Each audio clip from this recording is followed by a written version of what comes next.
Someone said to me years ago, if you're relying on your television wage to live your life, you are cactus.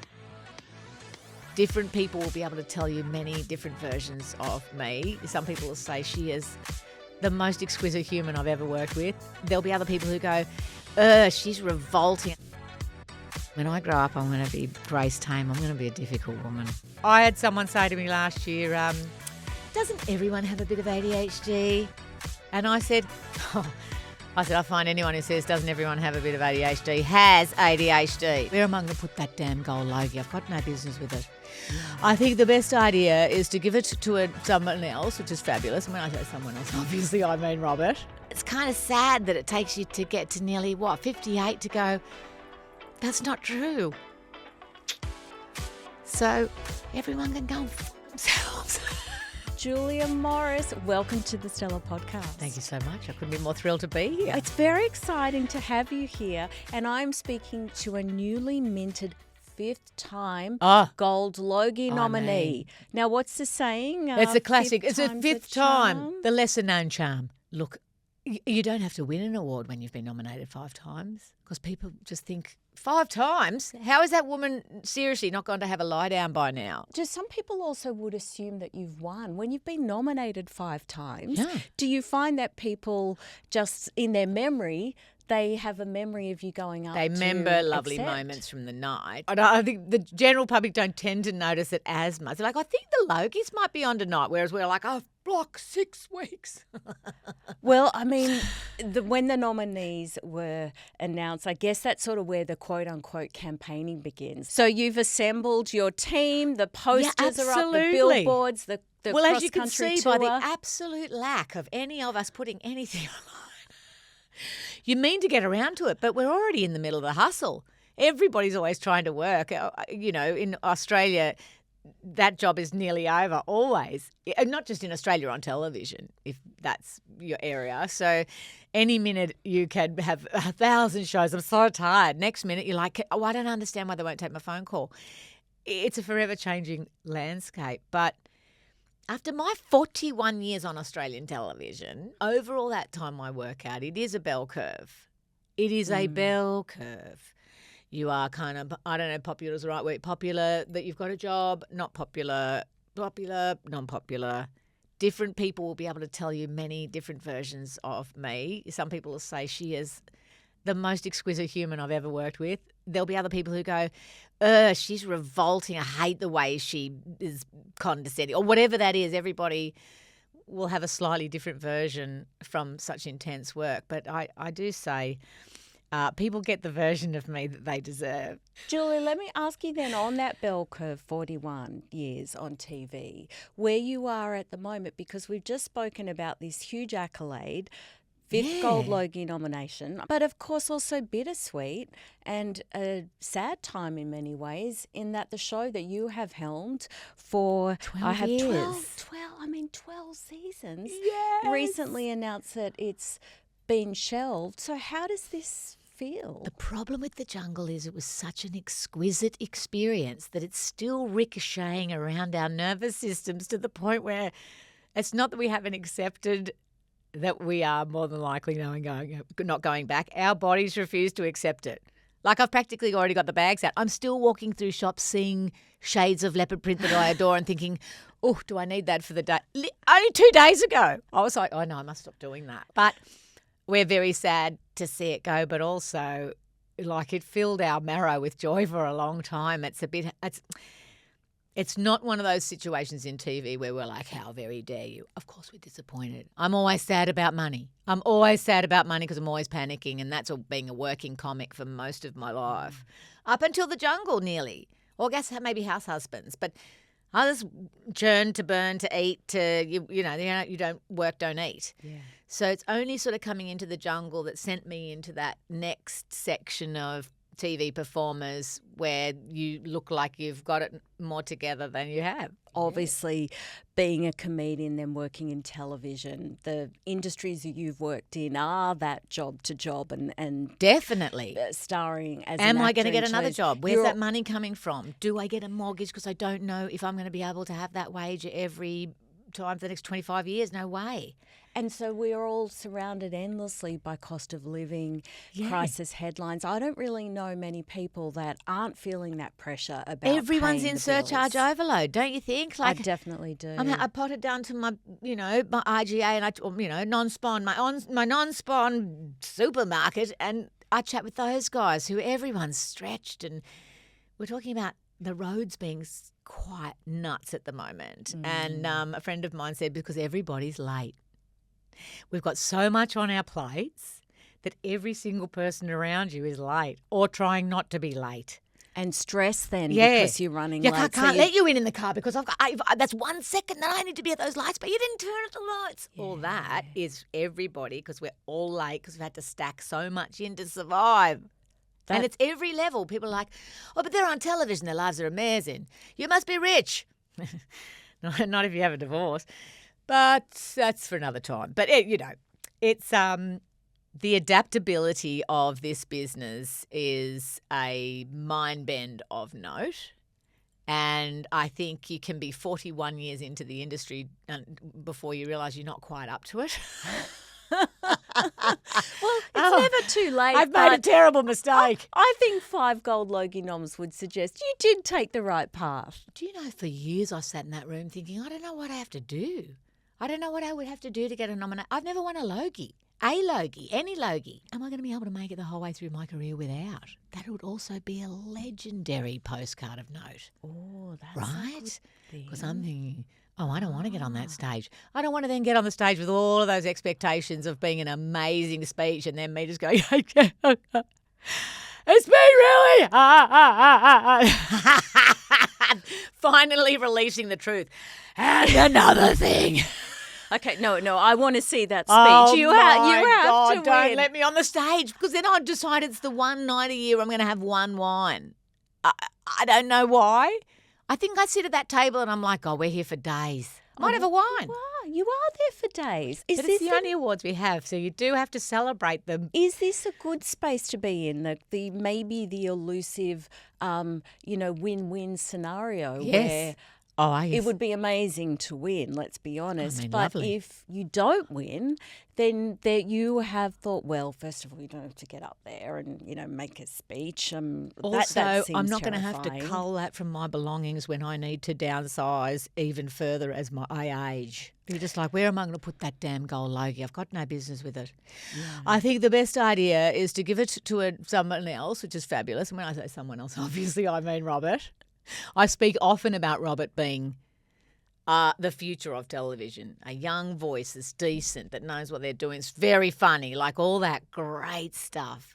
No one needs to be worried about the future if we've got more young people like Robert coming through.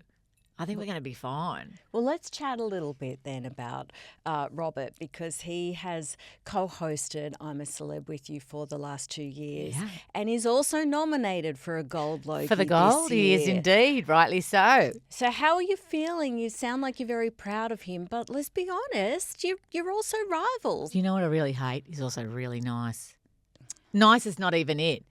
He's just the only way I can describe him, and I know that people don't like the word perfect, and I know he won't like the word perfect, but he's like a perfectly formed human. All the things that you wish you had done the work on, I feel like somewhere he hasn't been able to do that. I don't know if that's sharing private grief with everybody. Like that's an incredibly private thing that happened to this beautiful family that they've had to, well, not had to, but that they have generously shared with us and allowed us to keep that memory of Steve alive, because I'm not sure I would have had such generosity of spirit, to continue talking with people I don't know about the most major moment of my life. I just think that he is definitely the person I would like to become when I grow up. And tell me what you've then observed in his journey over the last 2 years. People have always felt that they know him, know his family, have such an intimate understanding of his family's history, the grief. We've walked alongside time-wise, I guess, haven't we? Like those moments that happen and seeing different things. And, oh my gosh, if people give opinions, about the family that not only wrong, but are just mean for the sake of it. Oh my God, I want to go to their house and knife them. I get very protective, and then I think, oh, you can't fire up with such big protection, because I'm just speaking out of my own mind and my own observations. So, like, I don't want it to be a big statement, because I hide away in my house and like little things on the internet and have my little, my life, but it's a responsibility representing and speaking about the Irwin family, because I don't want the way my weird brain works creating even a moment of anything other than joy, because the entire family brought a lot of joy to my life. So, lucky me. Your on-air collaboration has brought a lot of joy to the people that have Love been it. watching the show. I think there's a few people where one of their superpowers is being able to create what we often describe as chemistry, because it's almost impossible to describe it any other way, with an array of people. I mean, all the celebrities that have come through the camp, different people that you've worked with, your previous co-host on I'm a Celeb, Dr. Chris Brown, the doctor, also a previous guest here on the Stellar podcast, and then, of course, Robert Irwin. I mean, it's not an easy dynamic from an outside. That must be very challenging. Everyone's watching it. And different and waiting. And what was oddly insulting was before Robert and I started, and we'd already been hanging together for quite a lot of months by that point, banking our photos that needed to go out in the jungle, and months of interviews, and starting to get everybody used to the idea. And I don't know if it's groundbreaking. I don't know if it's the first time it's been done globally, but I don't feel like I've seen a lot of 21-year-old men presenting alongside 57-year-old women, which is where it was when we started. So a lot of people, when we were doing our interviews and Robert wasn't there on the day in those interviews, they'd say, well, I hope you don't flirt with him. Like, you shouldn't be flirting with him, and because you flirted with the doctor, and you're just like, hey, listen, I've got a second trick up my pony. Don't worry. That is the gift, is whoever's with you, where's my connection with them? I mean, with Robert, it's easy. He's very open, and he's the same. He wants to have that connection, and the connection is as simple as being present. What sort of creep would I be in my mid-50s? Flirting with a young person like that, It says a lot, do you think, then, just about the fact that clearly is a dynamic that we don't see enough of. A 21-year-old man and, as you say, a 57-year-old woman when you're first working together. We don't see a lot of that. We'll see a lot of the reverse. So we get that. We get it. We understand that, absolutely. But that brother and sister vibe with such a big age gap, but it's also because he's a super intelligent man. He was onto those jokes from early in the piece, and also Robert feels like you're speaking to a CEO who could step out of the boardroom and tag a croc to make sure that we know where that croc is moving through the estuary over the next 12 months, as well as what every single Michelin star is for. Oh, he knows what they're for. Well, this family's been travelling globally since the dawn of time. So he's just got this.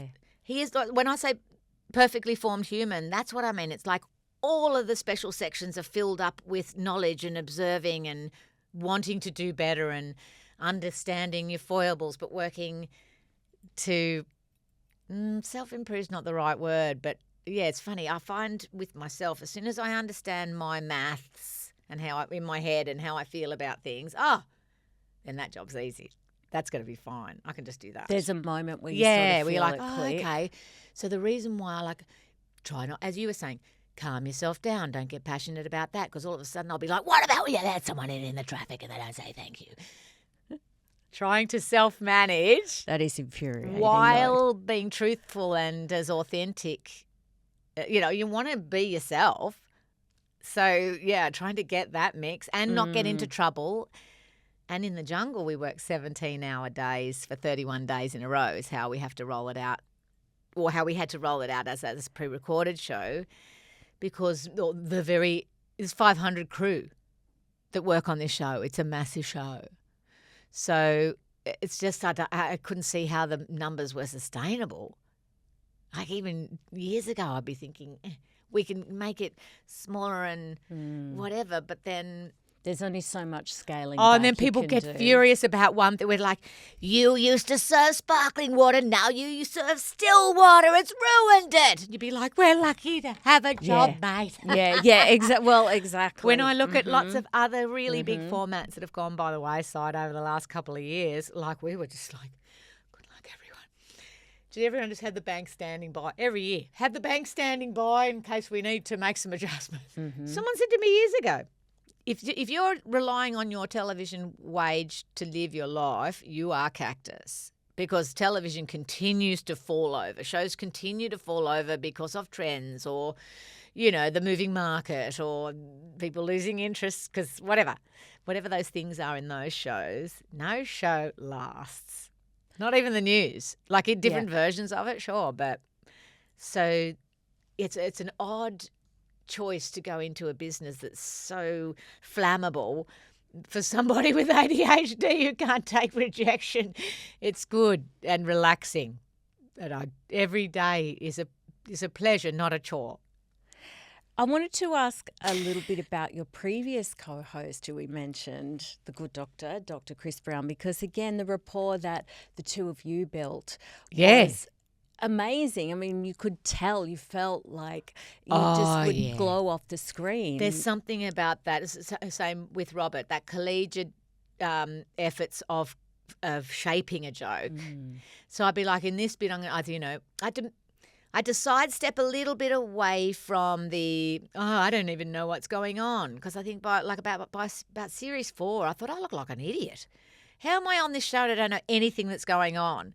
But it's because I couldn't remember all of the details with proper factual whatever, because we'd be out in the field a lot. Yes, when we're in the studio part, we have a auto cue that reminds us of the details of the bits and pieces. But the joy of that show is not being hostage to the auto cue, is coming off and enjoying and taking in the room and, you hear a noise, responding to it, because that's what the audience has done. So the shaping of it with both Chris and with Robert has been a pleasure, because it's been fun to, and it's not just us, obviously. That's with our, with our director and the producers have, put everything into place. And when it sings, it sings. And I've only been saying, just recently, I haven't had another job like it, and I probably will not ever again, because it was just is behemoth the right word? Like, it was so massive on so many levels. Good and word.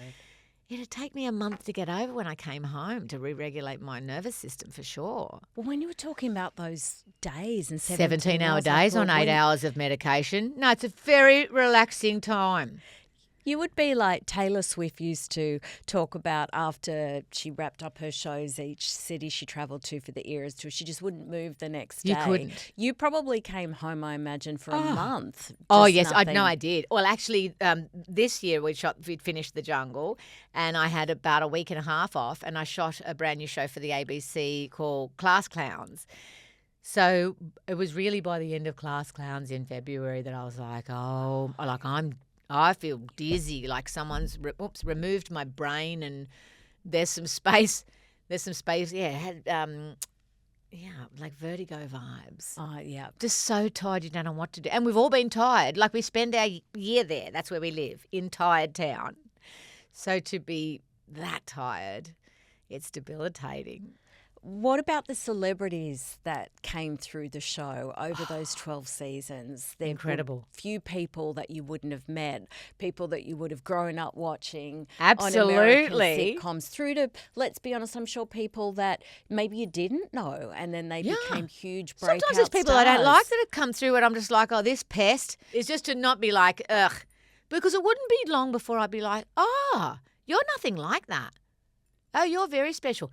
I love watching that moment in The Jungle where celebrities are super nervous to come in. They don't know how it's going to be.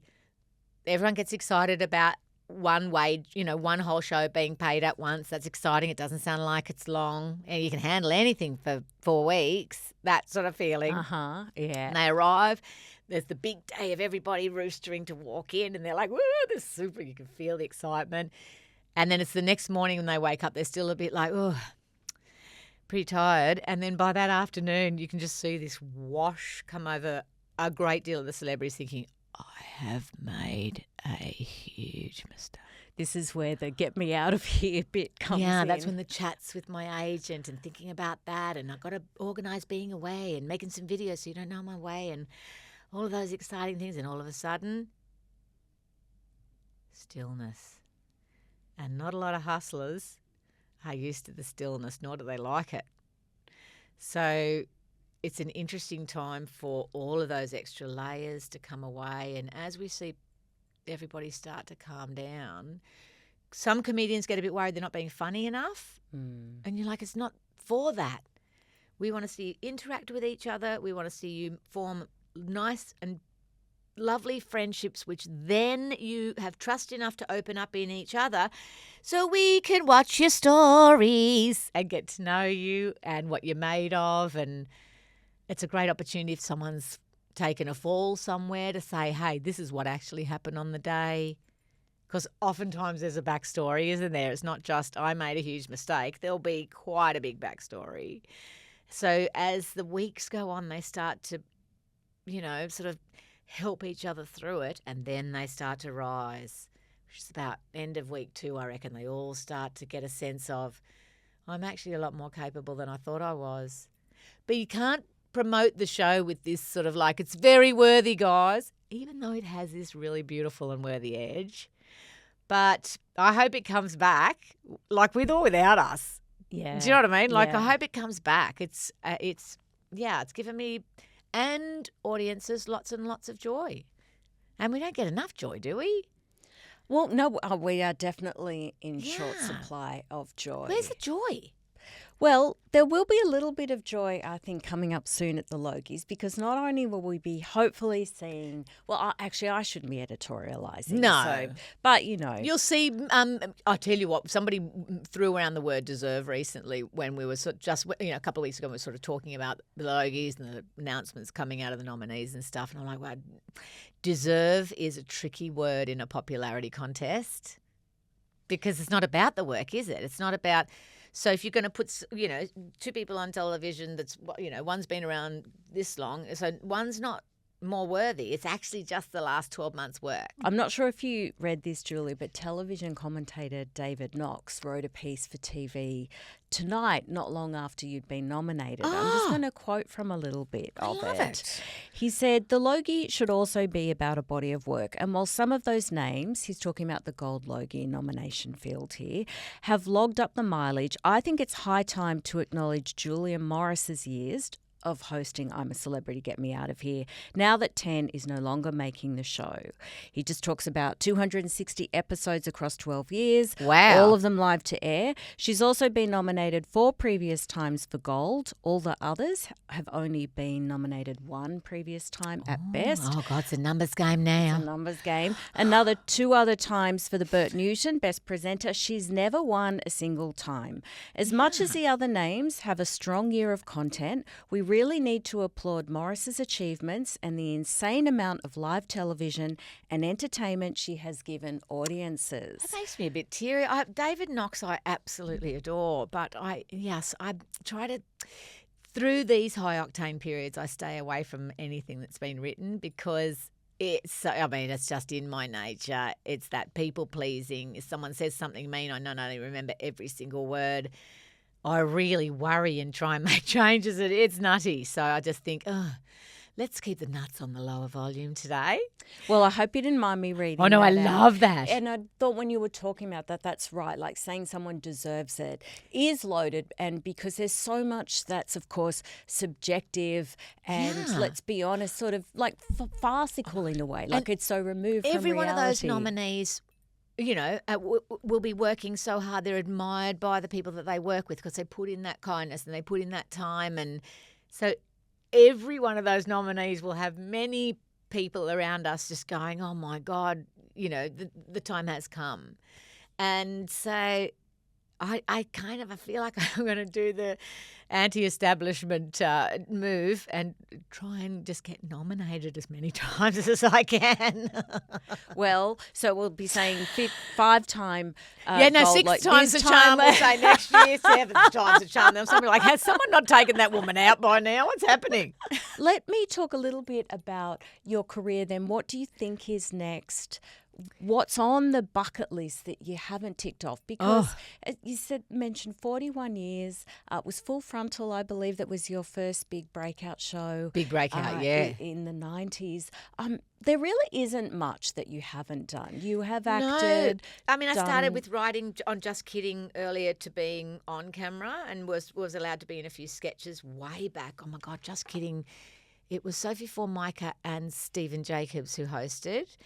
And, that's one of my very early jobs that I just thought, I've made it. I have made it. I am going into a television office to do some writing. And so it went up from there. So there's nothing on the bucket list because I feel like, but I was going to say movies. But I think in the jungle moving out of my way for the next 12 months, I don't even know if that's the right way to say it, but anyway. No, I knew what you meant. The jungle sidestepping for the next 12 months, it means I will not have to turn down all the things that I had to turn down because I'd be like, I just can't. Or I cannot be away that long because I've already been away for the jungle and I need to be in the home for the rest of the time. So I can't do another, like there was a series up, in Queensland even not long ago and I said, I can't do it. I can't be away for the best part of 3 months.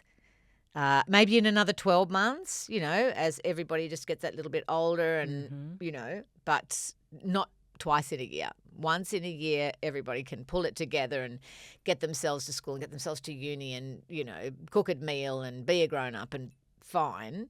But in a very big neurodiverse house, the rest of the time it needs to be pretty smooth to be able to gather yourself. So now I'm going to have the best part of 6 months because that's how long our rollout is to kind of work, It was a huge chunk of your year then. Come home, promote through the series. So massive. So now the little, oh my God, there's no way she can come up and do a little, like a little sketch on Ursula Carlson's show or just all the little bits and pieces are not possible. Well, now I'm going to be getting to see a few extra pals and the other thing is I guess you're kind of locked away to your network. So I never see any of my 9 buddies having worked at 9. 7 was who I worked with when I first came into television. I never see anybody from 7 and we only all see each other at the Logies and I don't go to the parties. Maybe I have to go this year, do you think? No, I couldn't bear it. Yeah. Oh, no, I don't want to give anyone access to cracking on. I can't bear it. I can't. No, parties. And I'm so overwhelmed by then too. I am so overstimulated by then. I think we're going to go to the party, yeah. And I'll get upstairs to the room and that ringing silence happens. I'm thinking, no, I'm in the bed right now.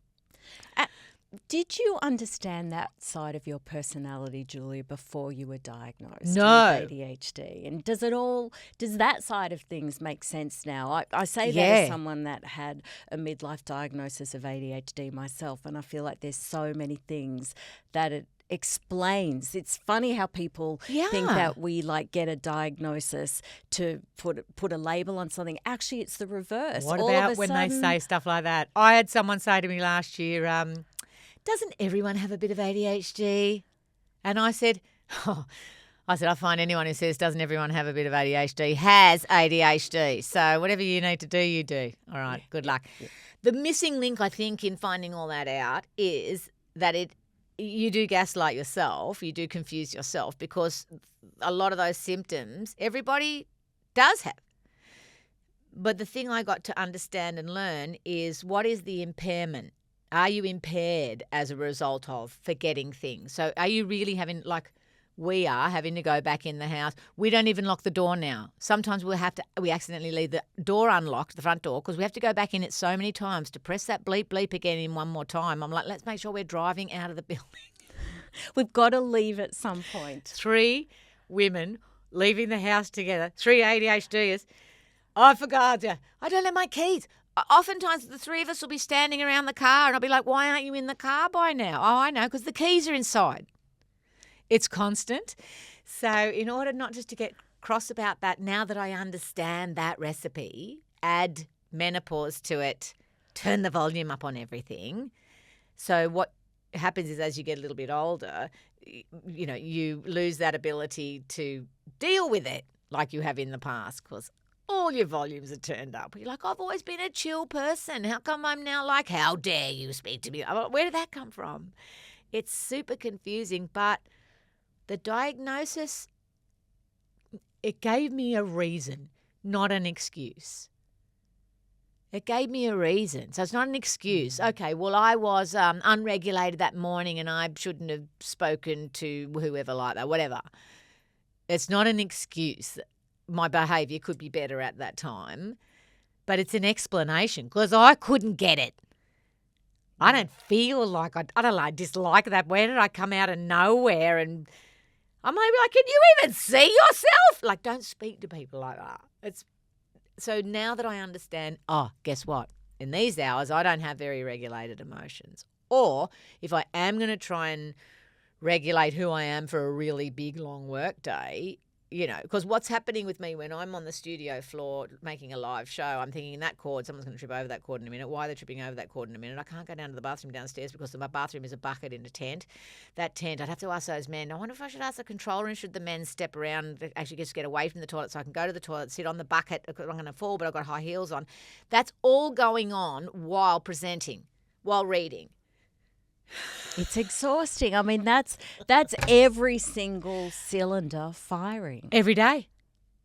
I mean, how am I not dead? Statins. But you just accept that next bit then. So now at least I understand that. Oh, okay. So you can't get out of bed the next day. That's not lazy. I just thought I was lazy. But they're all those neurotypical tropes of the past. What do you mean you can't just open the email? I'm like, I can't because there's a lot of work attached to the email and I need to know that I've got the time to be able to think about and shape a reply before that's left unread. Hence, all of the unread emails that I never get back to. Yeah. It's a drainer. Yeah, it really is. And you misunderstood the whole time as rude. Or have I done something to offend you? Like you're just continually operating in that space. You're just like, God almighty, man. That's no wonder I'm hiding in the house. It's just easier. So would it be like a giddy, sugary question or take to say, have you learned to be a bit kinder to yourself in understanding yourself better? I even hear it in the talk out loud stuff. So when I'm like, oh my God, like when I forget something, the spatial awareness of bumping into stuff, the spilling of a bottle of oil before serving the dinner. Oh, yeah. It's jobs like that. And then, so now I'll, it's the internet that's helped me, I reckon. It's Instagram that's helped me because what I'll then do is someone will have a tip if you just said, you idiot, because that's how I feel. But now I'm like, now I often use the expression if I'm dropping whatever, I say, all day, every day. It's all day, every day. So that's okay because that's just this bit of all day, every day. And it kind of talks me down a little bit. Instead, I'm like, you're an idiot. You knew why. Why have you left yourself 15 minutes to get ready for a red carpet event and you've stuck your lashes on and the glue's all down your face? You're an idiot for doing that. All that sort of stuff is constant, and I have been able to turn the volume down on that because I didn't want to just double down then and give it to my two girls that I'm walking around the house saying, you're a moron. And I could knife myself. I've been so stupid. Like all these stupid expressions that when I now hear my girls say anything like that, it makes me scared. You're not going to do something, are you? Like they must have felt like that as kids when I was saying that stuff out loud. So that self-talk is so much more important as a passed on. I'm not going to break all this generational trauma and then just bring on a whole new flavour from me. How fascinating. Your household sounds so fascinating and dynamic. It's together. It's really together. It wasn't. It was not. And I think for the last 4 years, all three of us have really worked on listening because I am on I must prove to everybody I'm a nice person at all times. I'm on broadcast a lot. But now I understand that's never being heard. Never being heard. From the freezer to the oven to the table. Non-spawn, Corningware. So you just keep talking louder. More words to explain it. Louder, more words, more passion, more words. Till in the end, I'm like, even I'm sick of me. So the house is home and quieter. hide. Is the house quieter then than it was a few years ago? It is a palace of note. And guess what? If you want to go up into your room for 4 hours, you go. Just go do that. We'll be here when you need to. We are a family. We must sit together. All these old rules of because I wouldn't have been able to make those young children come and hang with us. Not young children, but I mean once they were between 10 and sort of 13, they want to do their own thing a little bit. And it's when I think as a parent you start that thing if you're like, oh my God, are they okay? They shouldn't be in a room by themselves. Computers are killing, like all of that. So now I'm like, so you need to be up there. You know what you're doing. And definitely I drive that home a lot at home. They ask me questions and I'm like, you could do this or you could do this, but actually, you know what?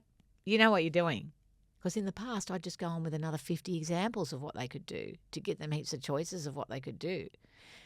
But now I'll say, you could put the timer on, but you know what? You always know what you're doing. I notice it all the time.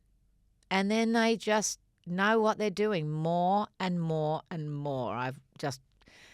I've watched them blossom emotionally. I've watched them blossom with their confidence, with their decision making, because even I still don't have a tremendous amount of confidence in my decision making.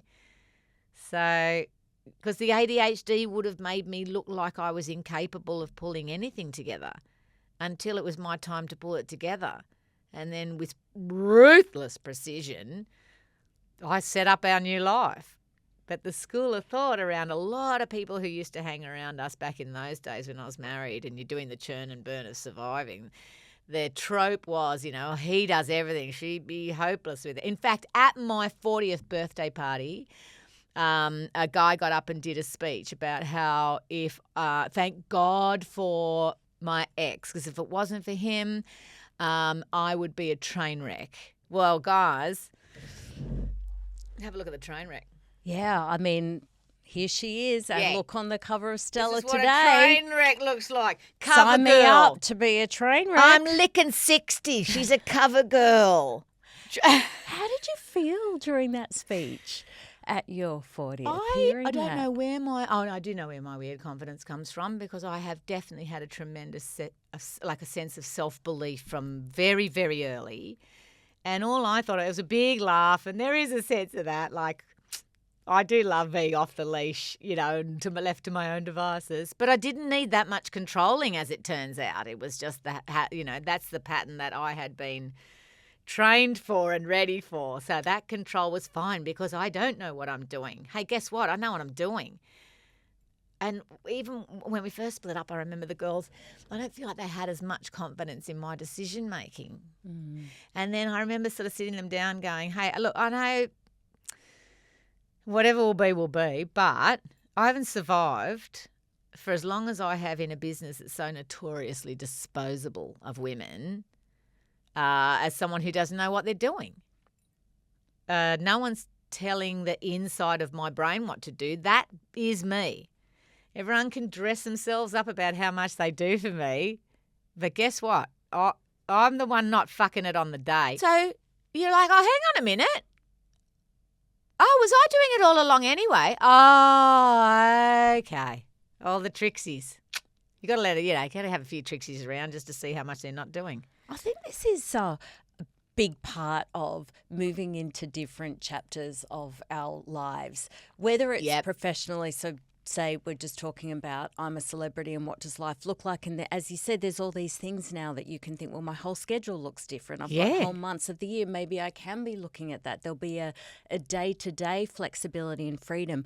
Absolutely. But in your home life, the same thing, because you're in this new, sounds a bit twee me saying chapter or season. No, I absolutely agree. Oh, no, it is the literally, Taylor it is Swift our next bit. Again. As you say, because there was a certain circumstance and then there becomes a trope around that. that, as probably happens with all of our lives. And then when that is no longer the circumstance and you have left your marriage and you're there with the girls, what do we do now? all of this happens in a way that it Yeah. would not have necessarily happened Oh, otherwise. I am very grateful for the way it's rolled out because it took something seismic to wake me up. But that's woken up since birth. Like, not that it's like many rivers to cross. It's not that. It's not like, oh, guys, eventually I'm going to come out with a story. It's going to burn you. It's none of that. It's just kind of like I just thought I was hopeless all along. And it's kind of sad that it takes you to get to nearly, 58 to go, that's not true. So everyone can go and fuck themselves. Yep. Because it's not fucking true. And anybody who really knows me well knows it's not true. So that's all you need. Everybody else can do their thing and make up their stories. And when I grow up, I'm going to be Grace Tame. I'm going to be a difficult woman. I wanted to ask you, finishing up, about the fact that I do think a lot of women have seen themselves reflected back in you, but also genuinely been inspired, another overused word. So it sometimes, I feel, it loses its impact when used deservingly. Yeah. That they have seen, for want of a better word, a reinvention and the opportunities that lie ahead, and when life changes, and whether it's a diagnosis or the end of a marriage or a show ending. It's accepting that it's over and getting ready to adapt straight away, which I wouldn't have thought is necessarily one of my special gifts, but it has been all along. Certainly adapting, reading the room. What have I got to do? We were talking about the day of the Logies announcement. So all of our Gold Logie nominees that were there on the day, we were talking about this kind of, what are we going out to sell? You sell...